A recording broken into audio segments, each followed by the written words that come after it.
following is a paid program. The opinions expressed are not necessarily those of WNBU and Interbanks Media. Welcome to All Things Money with David Blain, a thoughtful and revealing discussion of actionable ideas and effective strategies to help you through the complex world of investing, taxes, and real estate. Now, with All Things Money, here's David Blain. Hello and welcome to All Things Money. I'm your host, David Blain. Thank you for joining us today. The day after the tax filing deadline, April 16th, when we record this. I hope that you got your taxes done or at least filed an extension. Remember, filing an extension does not extend the time to pay. So if you filed an extension and you didn't compute what you think you owed, you might want to do that and get some money over to the IRS. The underpayment of estimated tax is not a very onerous penalty, but failing to pay all that's due by April 15th, the penalties and interest are pretty onerous, so you want to make sure you do that. Anyway, I'm back now. For those of you regular viewers and listeners of the show, I had to go out for a couple of weeks. Old military injury flared up and put me out of commission for a couple of weeks, but I'm back, and we thank all of you in the community that sent your thought and prayers. But I'm doing fine and looking forward to today's show. In fact, a lot has happened the couple weeks that I was out, and one of the things I had in my folder, I keep this folder of stuff that I want to cover on the show, and one of the things was this article back on March 19th, right before I went out. It's talking about workers saving too little to retire.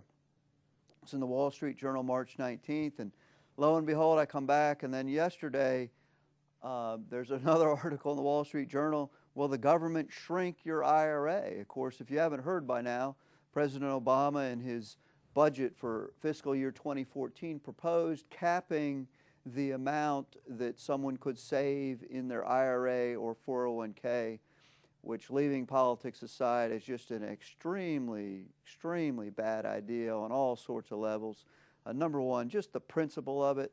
Number two, bad for retirement for Americans. And number three is, in order to enforce this provision, obviously someone at the federal government is going to have to regularly be able to ascertain the balances in your IRA and 401k, and frankly, that's none of their business. But anyway, back to the original article, workers saving too little to retire.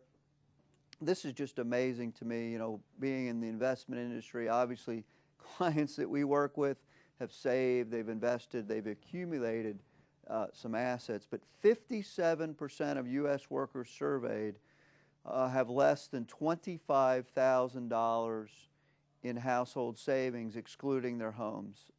That's just incredible. I mean, people have got to save. You know, the consumption is too much. I realize there's a lot of people out there on minimum wage, you know, struggling to get by, but there's a ton of other people that are not on minimum wage that make money that are just simply not saving enough money. The survey also found 28% of Americans have no confidence they will have enough money to retire comfortably. And this goes to another thing is, whenever you have something like Social Security out there, people know that it's out there. It was never designed to provide retirement income for average Americans. That people are you're supposed to plan for the future, save, invest, you know, raise children that are going to take care of you or something. But with that backstop of Social Security, so many people think that that's going to provide their retirement income. The other thing that's going on here, Americans are living longer. You know, when Social Security was started, they estimated that a very, very small percentage of people would actually make it to be old enough to draw Social Security.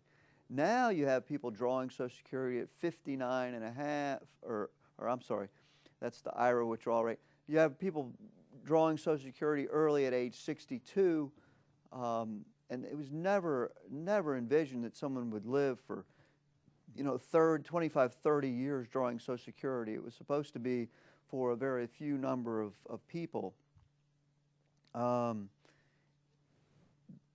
Widows, orphans, you know, that sort of thing. So workers out there have got to save more. The company pensions are going away. In fact, state and local government pensions, they need to go away. I mean, they offer way too many benefits to be able to be sustainable. Some of the investment assumptions are just flat wrong, and a lot of these state and local plans are in big trouble. Of course, we all know the federal government plans are in trouble. One of the things, if you look, a male who reaches age 65 in 2013, according to the Society of Actuaries, expected to live another 20 years, up from 20.5, up from 19.5, and women turning 65 are expected to live an additional 22.7 years, up from 21.3. And so you can see that the number of years that Social Security has to provide for people is a lot. It's not going to be there. People need to start saving more. Company pension plans, the same thing, if they want to be able to provide for the retirees. So that's, on the one hand, workers are saving too little to retire, and then on the other hand, we see in the latest budget that came out, President Obama proposing to cap the amount you can put into your retirement account. And people may be sitting there saying, well, what's wrong with that? People don't need $5-10 million in retirement account. Those wealthy people. Well, the reason is just the same as why you don't tax so much, is that those are the people that have the retirement plans at work. Those are the people that gain benefit and put them in place such that the lower income workers can also benefit. So that's, the main reason. For example, if you take a small business, the owner, say, employs 25 people, he's able to put away $50,000, $60,000 into his 401k, and so he makes it available for other people to put in something to their 401k. Well, if the tax benefit goes away for that, or if he can no longer contribute to it, believe me, he's not going to set it up. It's too much cost to the employer, it's too much time and effort, and the way that the rules are and the amount of money they have to put in, a lot of them are just not going to do it. So it's just not a good idea. We'll go into some of the detail. We're coming up on our first break here in about 40 seconds or so. So we'll go into some of the details of the proposal, but suffice to say, the proposal right now in the budget is to put a lifetime cap on the amount you can accumulate in an IRA or 401k. And right now it's not going to affect a lot of people. If you look at the number of people that have accumulated these balances, it's not a lot. But with the push today for people in these defined contribution plans, it's not inconceivable that someone that 25, 30 years old saving today would reach these benefits. Well, that's all the time we have for the first segment. When we come back, we'll continue talking about this debate of 401k and IRA savings.